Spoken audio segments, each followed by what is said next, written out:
The moment I stepped into the jewelry store, I felt my breath catch. The marble floor gleamed beneath my heels, and everywhere I looked, light danced off diamonds and gold. Ethan walked beside me, his hand resting gently on the small of my back, and for a second, it felt like we were stepping into something out of a dream.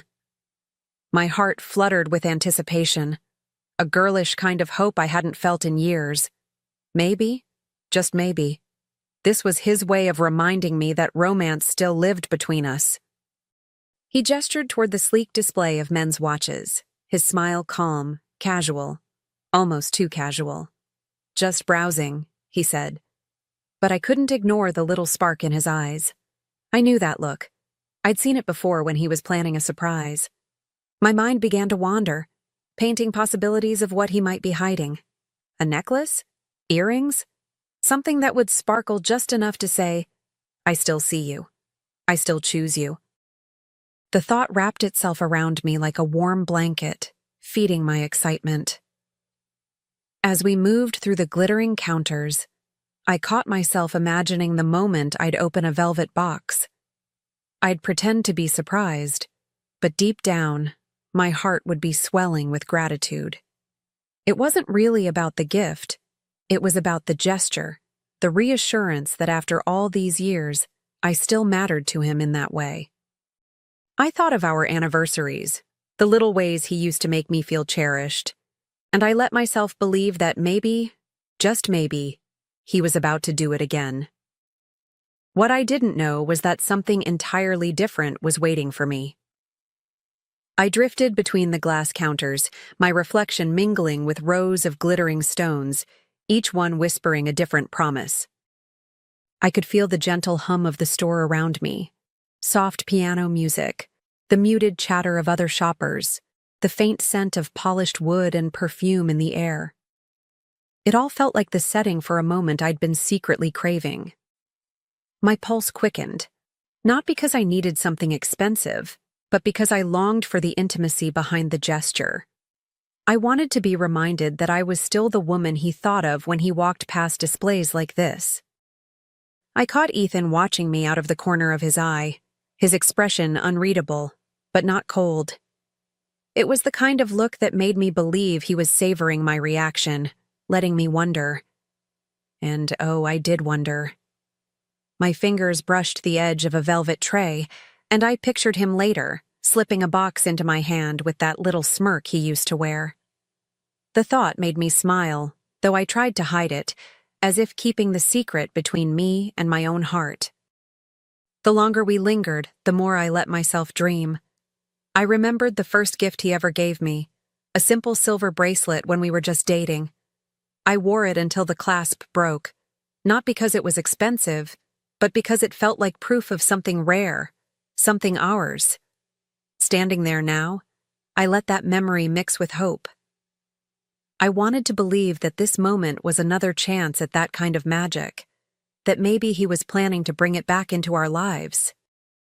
I leaned closer to one of the displays, letting my eyes linger on a delicate necklace that shimmered under the lights.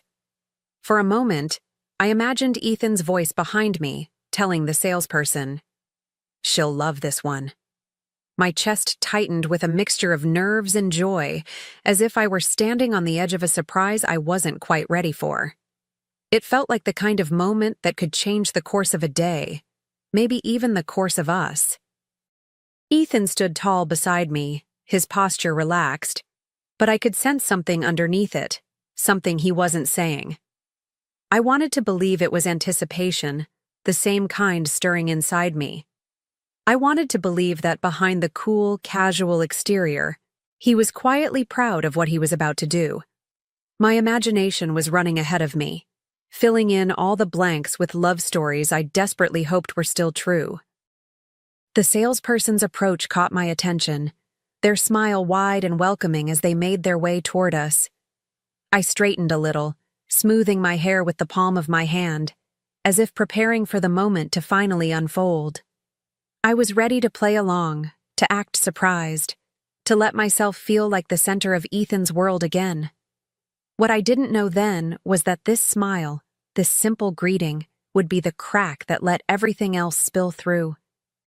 The salesperson's voice was warm, familiar, almost too familiar, as they approached Ethan with a practiced smile. "Mr. Collins," they said brightly, "so nice to see you again. I hope Samantha loved the necklace you picked out last week." The words landed like shattered glass at my feet. For a split second, I didn't move. My lips were still curved in a polite smile, but inside, every nerve in my body froze. Samantha. That wasn't my name. I felt my stomach drop, the air suddenly heavy in my chest, as though the walls of the store had shifted closer. I blinked, steadying myself, forcing my face not to betray the storm brewing underneath. My ears rang, drowning out the soft piano music I'd been enjoying seconds earlier. I wanted to ask, to demand, but my voice caught in my throat, locked away by the weight of the humiliation pressing down on me. All I could do was stand there, holding on to the smile like it was a mask I couldn't let slip. Ethan's laugh came quickly, too quickly. "Oh, you must be mistaken," he stammered, his words tumbling out like marbles scattering on the floor. He reached for excuses, his charm fraying at the edges. But I had already heard enough. My mind was a carousel of disbelief, anger, and heartbreak, spinning too fast for me to step off. On the outside, I kept my composure.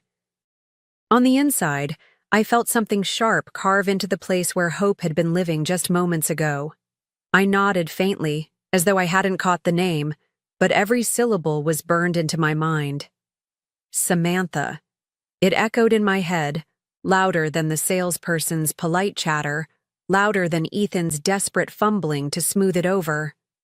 My fingers curled around the strap of my purse, knuckles tight as I forced myself to breathe slowly, evenly. To anyone watching, I probably looked calm, but inside, my body was shaking, my heart pounding against my ribs like it wanted out. I caught Ethan's eyes for a moment, and there it was. Panic. He was scrambling, trying to build a wall of words between me and the truth, but I'd already seen through the cracks. Every excuse he offered only deepened the silence building inside me. I didn't trust my voice to speak. I knew if I opened my mouth, the dam would break. So I did the only thing I could. I smiled politely, nodded once, and pretended I hadn't just been gutted in front of strangers. The salesperson, oblivious to the wreckage they'd caused, carried on cheerfully, presenting a new collection of pieces as though nothing had shifted. But for me, everything had shifted. The room no longer shimmered with romance. It spun like a stage where I'd been cast in the wrong role. My chest ached, and yet I straightened my shoulders, smoothing my expression as if nothing at all had pierced me. If Ethan wanted to play pretend, then I would play better. I let Ethan talk, let him weave his flimsy explanations like a man patching a boat that was already sinking. Each word felt like static in my ears, meaningless, because the damage was already done. My mind kept circling that name, Samantha, the way it rolled so casually off the salesperson's tongue. It wasn't just a slip. It was proof. Proof that Ethan had a life I wasn't invited into. One he thought he could keep hidden behind polished smiles and empty gestures. Standing there, I realized the strangest thing. I wasn't about to cry. The tears sat somewhere far away, locked behind a steel door I hadn't known existed. Instead, there was a coldness rising inside me, a sharp clarity that steadied my breathing. I felt like a performer, smiling on cue, nodding as though nothing in the world had just cracked wide open. If humiliation was meant to break me, I decided right then it wouldn't. Not here, not in front of him, not in front of anyone. So I played along. I leaned against the counter, pretending to admire a piece of jewelry. My voice smooth when I asked a harmless question, as though the ground beneath me hadn't just shifted. Ethan's relief flickered across his face, thinking he'd pulled me back into his little charade. But inside, I was no longer the hopeful woman who'd walked in dreaming of velvet boxes. Something had changed in me, and I knew the answers I needed would come later, quietly, on my own terms. Back home, the silence of our house felt heavier than usual, like every corner carried an unspoken truth. I walked through the rooms with a calmness that wasn't real, the kind of calm that hides a storm. I didn't ask Ethan a single question that night. I didn't need to. His excuses still clung to the air, flimsy and fragile, and I wasn't about to give him another chance to cover his tracks. Instead, I poured myself a glass of wine, sat at the kitchen table, and opened my laptop. Receipts, bank statements, calendar reminders, all the little breadcrumbs that people think will disappear in the shuffle of everyday life. They were all there, waiting for me. With each click, with each line of numbers and dates, the picture sharpened. Dinners in places I'd never been. Hotel bookings during weekends he swore were spent on business. Charges at the jewelry store that I knew weren't for me. Every discovery stung, but strangely it also steadied me. I wasn't guessing anymore. I was knowing. The name Samantha appeared again and again, hidden in plain sight, like a ghost haunting the edges of my marriage. And with each confirmation, the hurt I felt began to twist into something else. Something colder, sharper. Betrayal had a weight to it, yes, but it also had a fire. I could feel it rising in me, not to destroy me, but to forge me into someone stronger, someone ready to decide what came next. I took my time, scrolling through his calendar, cross-checking dates with charges on the bank account. Patterns began to emerge, almost like a cruel puzzle I hadn't agreed to play. Friday. Business dinners lined up with restaurant bills for two. Weekend conferences matched with hotel stays that stretched a little too long. My pulse stayed steady, my hands calm.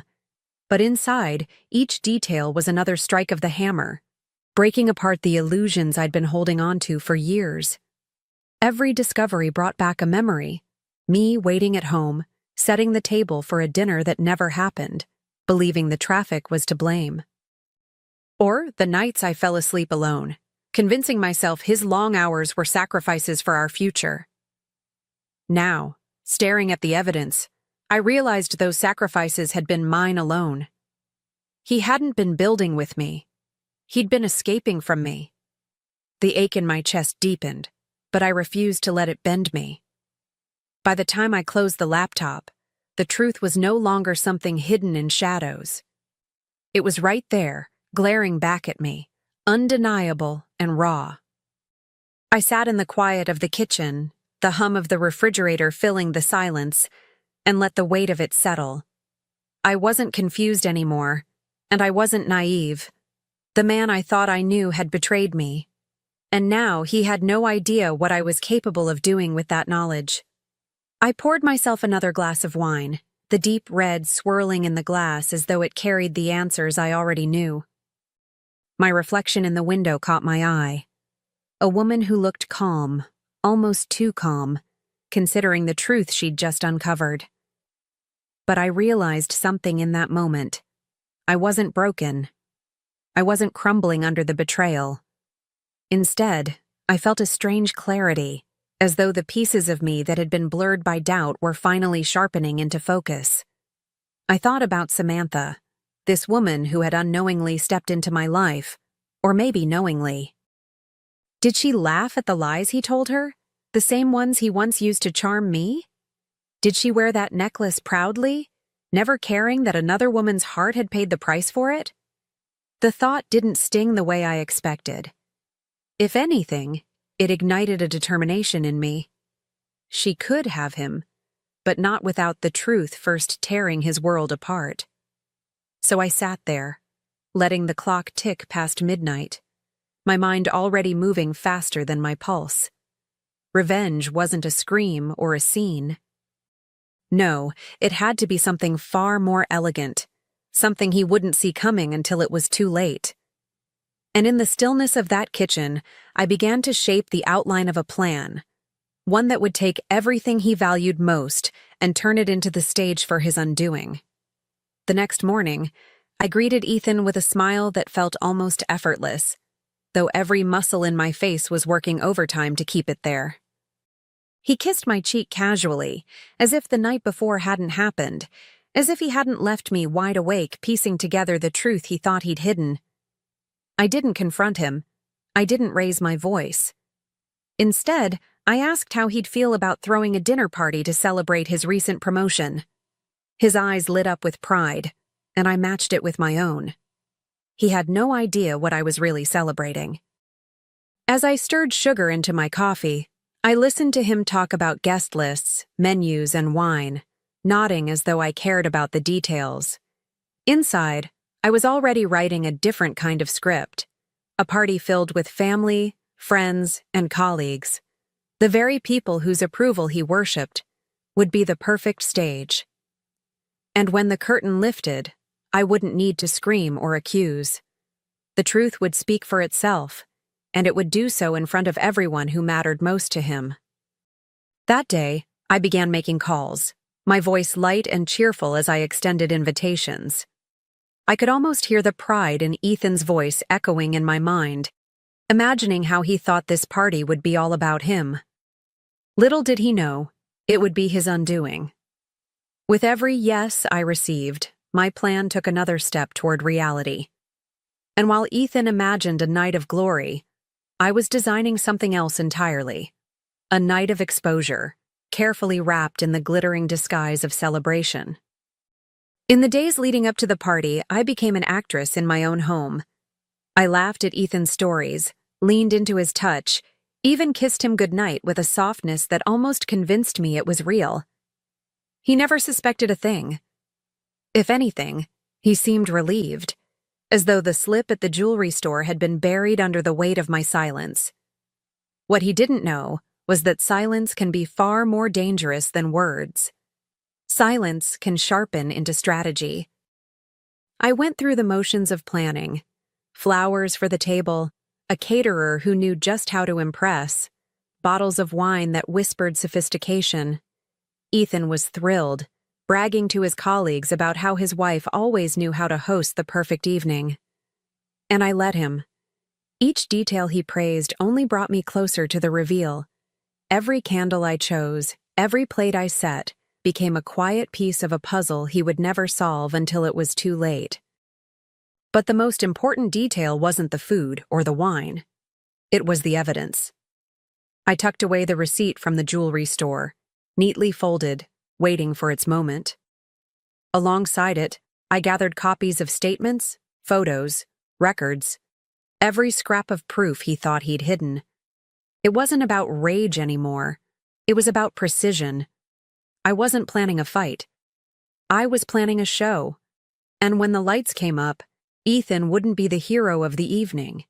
He'd be the fool. The night of the party arrived, and our home glowed with the kind of warmth that always impressed guests, candles flickering, glasses clinking, laughter floating through the air. I moved gracefully among them, pouring wine, sharing smiles, every inch the devoted wife celebrating her husband's success. Ethan was in his element, soaking up the admiration, his hand on my waist as if we were the perfect couple. He didn't see the glint in my eyes that had nothing to do with the chandeliers.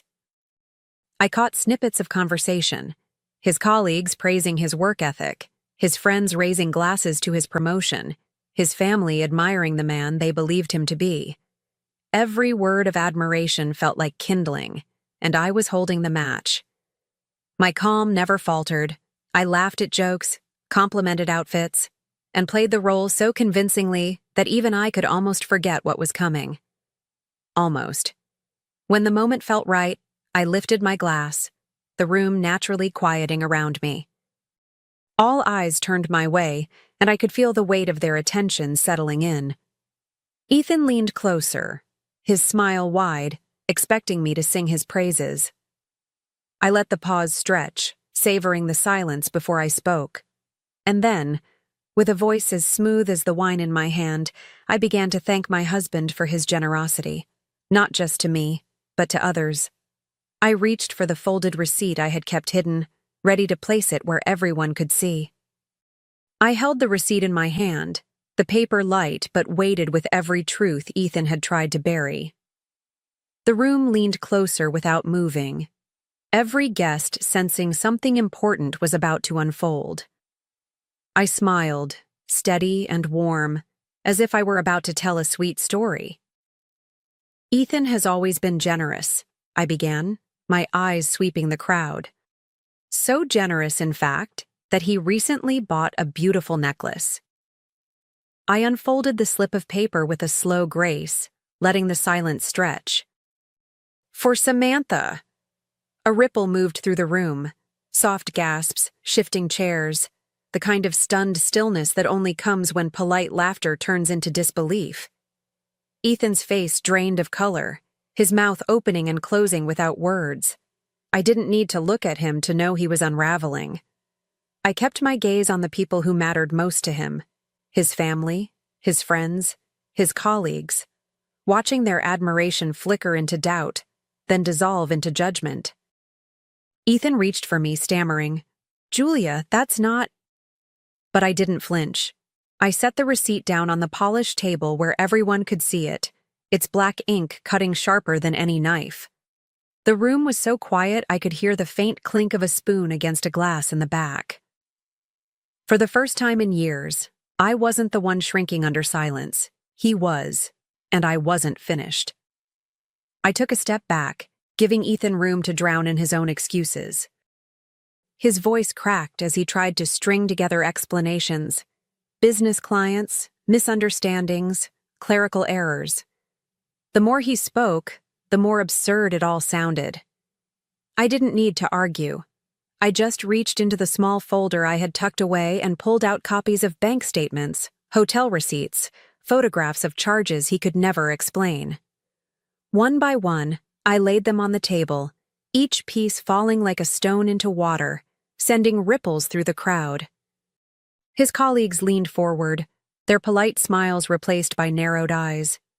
His mother's hand flew to her mouth, her disbelief written in every line of her face. Friends who had toasted him minutes earlier now avoided his gaze, shifting uncomfortably in their seats. And Ethan, the man who had always thrived on admiration, stood in the center of it all, stripped of every ounce of dignity he once clung to. His hands trembled as he reached for the papers, but I kept my voice calm. "No need, Ethan. Everyone can see clearly now." The silence that followed wasn't empty. It was thick, heavy, alive with judgment. And in that silence, I felt something I hadn't in a long time: control. I wasn't shouting, I wasn't begging, I wasn't pleading for answers. I was simply letting the truth stand where it belonged, naked in front of everyone he had tried so hard to impress. I lifted my glass one last time, my hand steady while Ethan's world crumbled at my feet. "To generosity," I said softly, my eyes fixed on him, "and to the truth that always finds its way out." I let the words hang in the air like smoke, curling through the stunned silence. Then I set my glass down, turned to the crowd with a small, composed smile, and excused myself as though I were simply leaving any other dinner party. No tears, no drama, just dignity. Behind me, voices rose in hushed whispers, chairs scraped against the floor, and Ethan's protests grew more desperate. But none of it touched me. I walked out the door without looking back, each step lighter than the last. For the first time in years, I wasn't carrying his lies, his betrayals, or his hollow promises. I was carrying myself. And that was more valuable than anything he could have ever placed in a velvet box. Weeks later, I found myself back in a jewelry store, the light catching on rows of diamonds just as it had that day with Ethan. But this time, the choice was mine. I picked a piece that made me smile, not because of what it symbolized for someone else, but because of what it meant for me. As the salesperson handed me the receipt, I glanced at the name printed neatly across the top. Julia Collins. Finally, it was mine.